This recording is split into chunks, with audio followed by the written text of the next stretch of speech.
এবার কমলাপুর থেকে নারায়ণগঞ্জের মদনপুর পর্যন্ত যাচ্ছে মেট্রো রেল। জুন থেকে এই পথের সম্ভাব্যতা যাচাই এবং নকশা তৈরির কাজ শুরু হচ্ছে।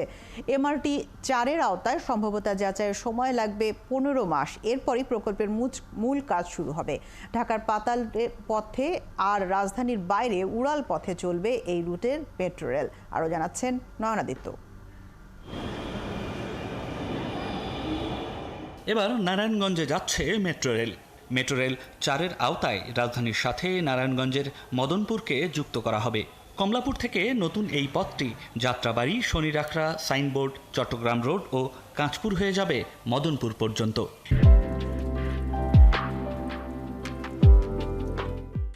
এই পথের সম্ভাব্যতা যাচাই ও নকশা তৈরির কাজ শুরু হচ্ছে এই জুনে। আর এর খরচের পুরোটাই অনুদান হিসেবে দিচ্ছে দক্ষিণ কোরিয়া।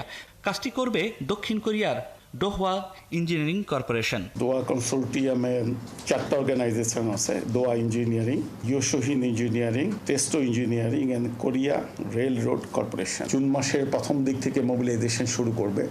তাদের অফিস আদালত নিতে হবে এবং জুন মাসের ভিতরেই তারা কাজটা শুরু করতে বলে তারা বলেছে। 2030 সালের মধ্যে কমলাপুর থেকে নারায়ণগঞ্জের মদনপুর পর্যন্ত মেট্রো লাইন নির্মাণের কাজ শেষ করার টার্গেট অনেক আগে থেকেই।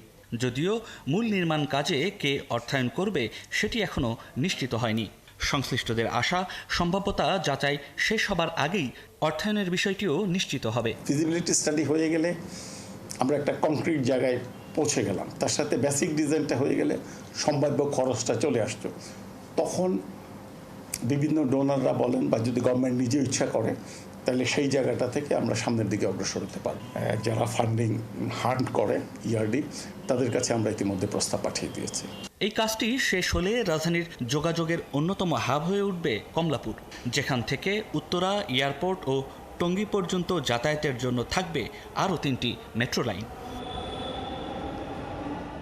নয়ন আদিত্য, 71, ঢাকা।